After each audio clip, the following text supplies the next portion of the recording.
मिंटू बेचारा थका हारा जैसे ही घर लौटा, उसने देखा उसकी झोपड़ी का ताला टूटा हुआ था। वो चौंक कर अंदर गया। उसने देखा कि घर के सारे बर्तन गायब थे। घर में पुराना बिस्तर और एक मिट्टी का चूल्हा नजर आ रहा था।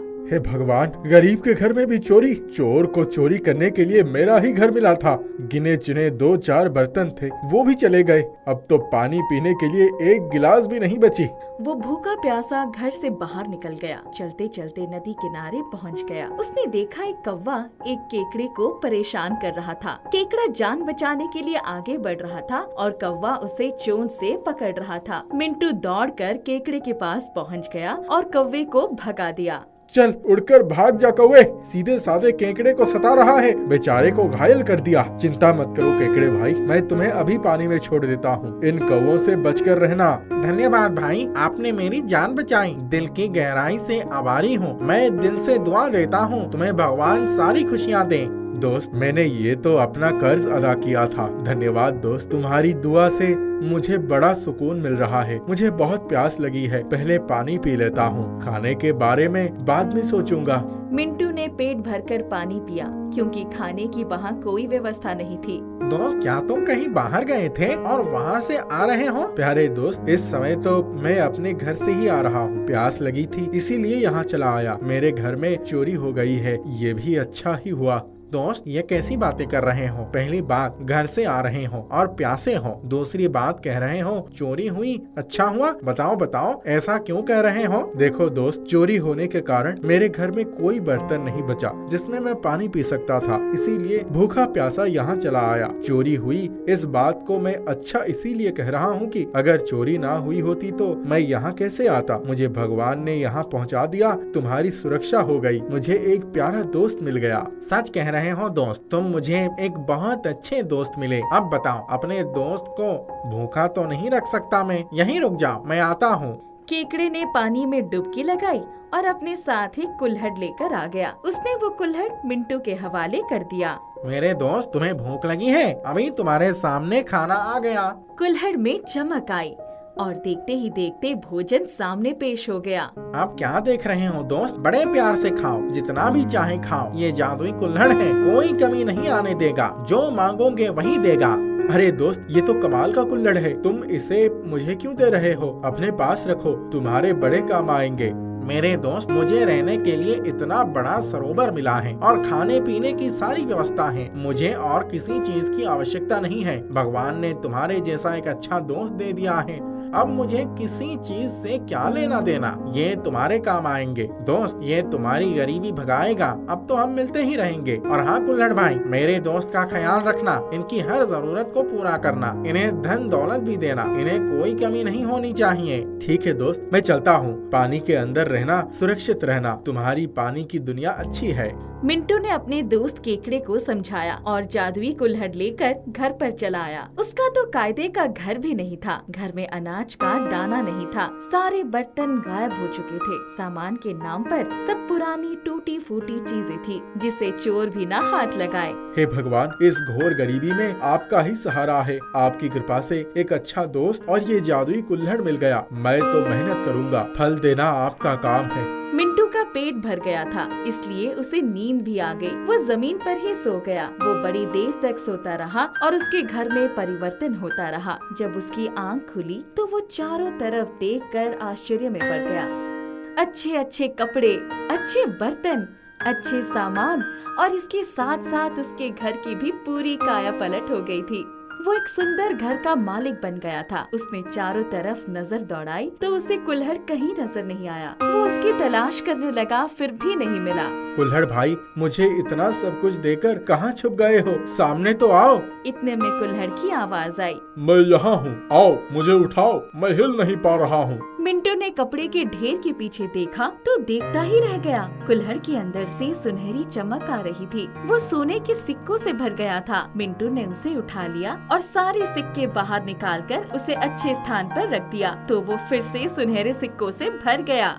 कुल्हड़ भाई, ये क्या कर रहे हो? इसके पहले तो इतना एहसान कर चुके हो, अब क्या मुझे करोड़पति बनाना चाहते हो? इतना कहकर मिंटू ने कुल्हड़ को खाली किया और वो फिर से भर गया। कुल्हड़ भाई बस करो, अब और नहीं चाहिए। मुझे ज्यादा दे दोगे तो मैं आलसी बन जाऊंगा, आलसी बनकर बीमार हो जाऊंगा। मुझे भी तो मेहनत करने का मौका दो। मिंटू भाई, अब आप अपनी जिंदगी अपने ढंग से संवार ले। जब भी मेरी सेवा की आवश्यकता पड़े मुझे हुक्म कर देना। ये तो केकड़ा भाई के कहने से मैंने आपको दिया है। आप सो रहे थे और मैं चमत्कार में लगा हुआ था। अभी तक आपने मुझसे कुछ नहीं मांगा है, जब मांगेंगे तो मैं देर नहीं लगाऊंगा। अरे कुल्हड़ भाई, मुझे तो आपने सब कुछ दे दिया, अब तो कोई हसरत बाकी नहीं रही। मिंटू भाई, अभी एक कमी रह गई है। सब कुछ तो मिल गया है, अब और कौन सी कमी रह गई? एक घर वाली की। कुल्हड़ की बात सच थी और मिंटू शर्माने लगा। उसे भी एक जीवन साथी की तलाश थी। वो शुभ समय भी जल्दी ही आ गया। मिंटू के एक रिश्तेदार की सुंदर सुशील लड़की नेहा का रिश्ता उसके लिए आ गया और उसकी शादी हो गई। मिंटू ने एक व्यापार शुरू कर दिया और उसकी जिंदगी की गाड़ी बड़े अच्छे ढंग से चलने लगी। एक दिन घर में मिंटू नहीं था। उसकी धर्म पत्नी नेहा ने जादुई कुल्हड़ को देख लिया। उसे बड़ा आश्चर्य हुआ। नेहा ने कुल्हड़ को उठाया और जैसे ही फेंकने चली, कुल्हड़ बोल उठी, देवी जी रुक जाइए, मुझे मत फेंकिए। तुम बातें कैसे कर रही हो? ये कैसे हो सकता है? मुझे बहुत डर लग रहा है। इतना कहकर नेहा ने कुल्हड़ को ले जाकर घर के दूसरे कमरे में एक जगह रख दिया और कमरे से बाहर आ गई। कुल्हड़ बाहर आ गई। डरो नहीं, मैं तुम्हें कोई नुकसान नहीं पहुंचाऊंगा। मैं तो तुम्हारे पति जी की दोस्त हूँ, वो मुझसे कुछ नहीं मांगते। तुम ही मांग लो, मैं दे दूंगा। मुझे अच्छी अच्छी साड़ियाँ, कपड़े, अच्छे गहने, सोना, चांदी, हीरा दोगे? हाँ हाँ, क्यों नहीं, अभी हाजिर करता हूँ। अच्छे वस्त्र, साड़ियाँ, गहने, सोना, चांदी, हीरे सब कुछ सामने आ गए। नेहा की आंखें चौंधी आ गई। उसे लगा जैसे कोई सुंदर सपना देख रही हो। मिंटू भी आ गया। वो सब कुछ समझ गया। नेहा, मेरे कुल्हड़ दोस्त ने मुझे इस काबिल बना दिया है कि मैं कमा कर ही सारी चीजें खरीद सकता हूँ, अपनी मेहनत से मंजिल पा सकता हूँ। अब इनसे कुछ मत मांगना। मिंटू भाई, ये तो गृह लक्ष्मी की मांग थी, सो मैंने पूरी कर दी। उनका भी मन प्रसन्न हो गया। अब आप लोग सुख पूर्वक जीवन बिताइए। उस दिन से मिंटू और नेहा जादुई कुल्हड़ के साथ आनंद पूर्वक रहने लगे। वो दोनों बीच बीच में अपने दोस्त केकड़ा भाई से मिलने सरोवर के पास अवश्य जाते थे। कलावती और रानी जेठानी देवरानी थी। कलावती रानी को बिल्कुल पसंद नहीं करती थी। वो हमेशा उसको कोसती रहती थी। रानी, अभी तक तूने खाना नहीं बनाया? यहाँ पेट में मेरे चूहे दौड़ रहे हैं और तू है कि अभी तक आराम फरमा रही है। बस बनने ही वाला है दीदी, आप थोड़ा सा इंतजार करिए। दाल नहीं हुई थी, एक सीटी लगनी बाकी है। जब तुझे पता है कि खाना बनाने में इतना वक्त लगता है तो सुबह जल्दी क्यों नहीं उठती है? तेरी एक तो नींद है जो खत्म ही नहीं होती, आलसी कहीं की। दीदी, आज थोड़ा सिर में दर्द था जिसकी वजह से आंख नहीं खुली। कल से जल्दी उठ जाऊंगी। थोड़ी देर में रानी खाना बनाकर डाइनिंग टेबल पर लगा देती है और तभी उसकी बेटी कोमल भागी भागी आती है। आज क्या बना है? बहुत तेज भूख लगी है, जल्दी से कुछ खाने को दे दो। हाँ हाँ, इसको दे दो खाना। इसको तो जैसी बड़ी कमाई करनी है। रत्ती भर की लड़की है और ऐसा लगता है जैसे पूरी दानव है, दानव। पूरे दिन खाने को चाहिए। इतना तो मैं भी नहीं खाती जितना ये खा जाती है। जाने दो ना दीदी, बच्ची है, खेलते खेलते भूख लग जाती है। पहले मैं खाऊंगी, जो बचेगा वो कोमल खा लेगी। कोमल और रानी दोनों कलावती के खाने का इंतजार करते रहते हैं। जब वो खाकर उठ जाती है तब जो बचा हुआ खाना होता है वो रानी को दे देती है। कोमल बुरे मन से वो खाना पेट भरने की वजह से खा लेती है, पर कलावती को तब भी चैन नहीं आता। ये दोनों माँ बेटी तो मेरी छाती पर मूंग ही दलती रहेंगी। इनकी वजह से तो ना मैं कुछ खा सकती और ना ही अच्छा पहन सकती, क्योंकि इनकी नजर तो सदैव मेरे ऊपर ही रहती है। इनका तो कुछ करना ही होगा। कलावती अपना सोने का हार रानी के कमरे में छुपा देती है और सुबह सुबह विलाप करना शुरू कर देती है। हाय रे, मेरा सोने का हार मेरी माँ ने दिया था जब ब्याह करके आई थी, तो माँ ने अपनी निशानी के तौर पर मुझे दे दिया था। इतना भारी सोने का हार था, न जाने किसकी नजर पड़ गई मेरे सोने के हार पर। क्या हुआ दीदी, सोने का हार कहाँ चला गया? जाने के लिए उसके क्या पैर होंगे, उसको तो किसी ने चुरा लिया है। मैं कुछ समझी नहीं दीदी। मैंने पूरे घर को देख लिया है रानी, पर मेरा सोने का हार नहीं मिल रहा। अब तो सिर्फ तेरा कमरा रह गया है। क्या पता तूने ही मेरा हार चुरा लिया हो। नहीं नहीं दीदी, मैं ऐसा कभी नहीं करूंगी। अगर तू ऐसा नहीं करेगी तो मुझे अपने कमरे की तलाशी लेने दे। ठीक है दीदी, आप मेरे कमरे की तलाशी ले सकती हो, पर मैंने आपका हार नहीं लिया। कलावती रानी के कमरे की तलाशी लेने की एक्टिंग करती है और जहाँ पर उसने हार छिपाया था वहां से निकाल लेती है और उसको बहुत खरी खोटी सुनाती है। अच्छा, तो अब तेरी नजर मेरे गहनों पर भी है। मुझे तुझसे ये उम्मीद नहीं थी। अब तेरा यहाँ पर रहना सही नहीं रहेगा। निकल जाओ माँ बेटी मेरे घर से। रानी कलावती के आगे बहुत गिड़गिड़ाती है, उससे विनती करती है, पर कलावती उसकी एक नहीं सुनती और उसको अपने घर से निकाल देती है। अब कलावती बहुत खुश होती है। चलो, इन दोनों से पीछा तो छूटा। अब मैं पूरे घर में सच में रानी बनकर रहूंगी। वहीं दूसरी ओर रानी और कोमल परेशान होकर इधर उधर घूम रही थी। उनके हाथ में बस एक थैला था जो कोमल ने ले रखा था। कोमल, मेरी बच्ची, तू यहीं पर रुक, मैं कहीं पर रहने का इंतजाम देख कर आती हूँ। तू कहीं पर मत जाना। जेठानी जी ने तो मुझे घर से बाहर निकाल ही दिया है। अब कहीं और ठिकाना ढूंढना पड़ेगा। तू चलते चलते थक जाएगी, इसलिए यहीं सड़क के किनारे बैठ जा। कोमल वही सड़क के किनारे बैठी हुई अपनी माँ का इंतजार कर रही थी। तभी उसे एक अंधी औरत दिखी जो सड़क पार करना चाहती थी, पर सबसे कह रही थी कि मुझे सड़क पार करा दो, पर कोई उसकी बात सुन ही नहीं रहा था। कोमल को उस पर दया आ गई और उसके पास जाकर बोली, आओ माँ जी, मैं आपको सड़क पार करा देती हूँ। मैं बहुत देर से यहाँ पर खड़ी हूँ, पर यहाँ पर कोई भी मेरी मदद करने के लिए तैयार नहीं है। मुझे सड़क के उस ओर जाना है, वहाँ मेरा घर है। ठीक है माँ जी, आपको सड़क पार कराकर मैं घर छोड़ाती हूँ। कोमल उस औरत को जैसे ही वो सड़क पार कराती है, तभी उसकी माँ उसको आवाज देती है। वो माँ से कहती है, आ रही हूँ, अभी बस इनको घर छोड़ाऊं। नहीं नहीं बेटा, तूने मेरी इतनी मदद कर दी, यही मेरे लिए काफी है। अब मैं अपने घर आराम से पहुंच जाऊंगी। तुझे तेरी माँ बुला रही है, तो जल्दी से वहां चली जा। कोमल उसको वहीं पर छोड़कर माँ के पास जाती है। रानी उससे थैला मांगती है तो उसको थैले में कुछ रखे होने का एहसास होता है। इस थैले को क्या हो गया? ये भारी क्यों हो रहा है? इसमें कुछ रखा था क्या कोमल तुमने? नहीं माँ, मैं तो बस इसको लेकर उस औरत को सड़क पार कराने गई थी। एक बार आप देख लीजिए ना, आखिर इसमें ऐसा क्या है? अरे, इसमें तो एक पर्स रखा हुआ है। मैं तो कोई पर्स साथ में लेकर चली नहीं थी।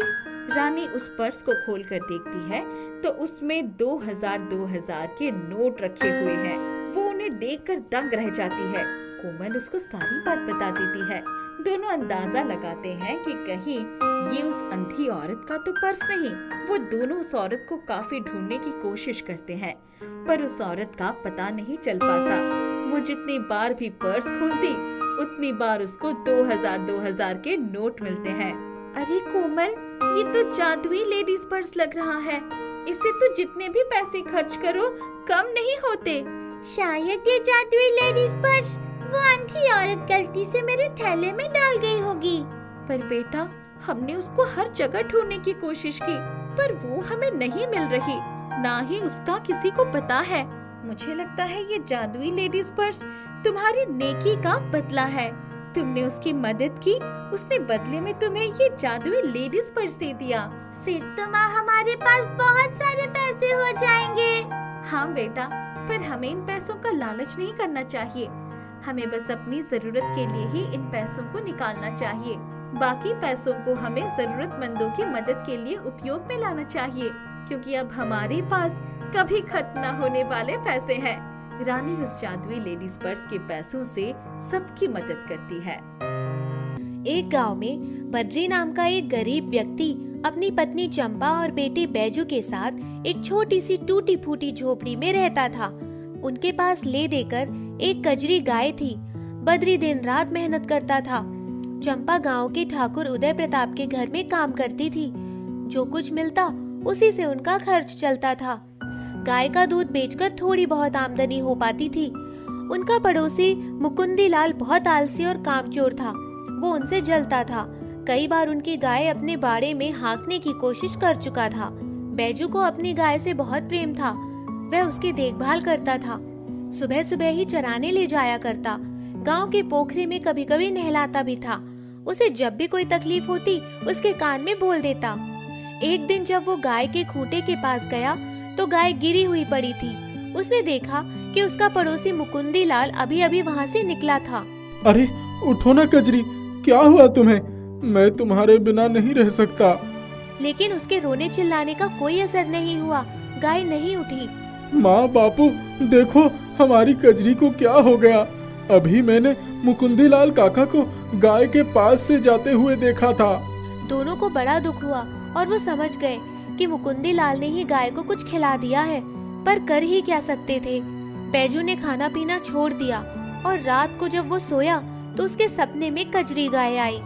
बैजू, मैं तुम्हारी सेवा से बहुत खुश हूँ। तुमने और तुम्हारे परिवार ने मेरी बहुत सेवा की है। इसके बदले में मैं तुम्हें कुछ देना चाहती हूँ। तुम्हारे बिना तो मेरा जीवन ही व्यर्थ है। तुम एक दूसरी गाय खरीद लो। क्या मजाक कर रही हो? अपने खाने भर का तो जुटता नहीं, गाय कहाँ से खरीदे? तुम लोगों ने जंगल में जहाँ मिट्टी के नीचे मुझे दबाया था वहाँ जाकर देखो, एक चक्की पड़ी होगी, उसे उठा लाओ। चक्की में एक मुट्ठी कोई अनाज डाल देना और कहना, चल रही चक्की ठमक ठुम, वो अपने आप ही अनाज देती जाएगी जो तुम इसमें डालोगे। ध्यान रहे, बिना एक मुट्ठी अनाज डाले चक्की कभी मत चलाना, वरना अनर्थ हो जाएगा। जब तुम्हारा बर्तन भर जाए तो कहना, रुक जा रे चक्की, ले ले दम। अगर तुम उसे रोकोगे नहीं तो वो चलती ही रहेगी। बैजू उठकर बैठ गया। उसने अपनी आंखें मली, देखा तो सवेरा हो गया था। बैजू तुरंत जंगल की तरफ भागा। वहां जाकर देखा तो सचमुच कजरी गाय की बताई हुई जगह पर चक्की रखी थी। वो उसे उठाकर ले आया और एक साफ कपड़ा बिछाकर उस पर चक्की रख दिया और एक बड़ा सा घड़ा लाकर रख दिया। फिर एक मुट्ठी चावल लाकर उसमें डाल दिया और बोला, चल रही चक्की ठमक ठुम। चक्की चलती रही, पूरा घड़ा भर गया। उसने कहा, रुक जा रही चक्की, ले ले दम। चक्की रुक गई। माँ बापू ये देखो, हमारे पास जादुई चक्की है। चंपा और बद्री आए तो देखकर आश्चर्यचकित हो गए। ये कहाँ से लाया और इतना सारा चावल कहाँ से आया? बैजू ने उसे अपने सपने की बात बताई। ला मैं भी देखूं तो सही। चंपा जाकर एक मुट्ठी गेहूं ले आई। उसने भी वैसा ही किया। चक्की चलती रही और गेहूं निकलता रहा। अरे बैजू, क्या बोलना था? बोल जल्दी, नहीं तो पूरा भर जाएगा। बैजू ने चक्की को रोक दिया। सब बहुत खुश थे। अब उनके पास अनाजों का ढेर लग गया। बद्री रोज बाजार जाकर अनाज मंडी में अच्छे दामों पर अनाज बेच दिया करता। कुछ ही महीनों में उन्होंने अपना कारोबार शुरू कर लिया। खूब मुनाफा होने लगा। सबसे पहले उन्होंने एक गाय खरीदी। धीरे धीरे उनके पास बहुत धन दौलत हो गई।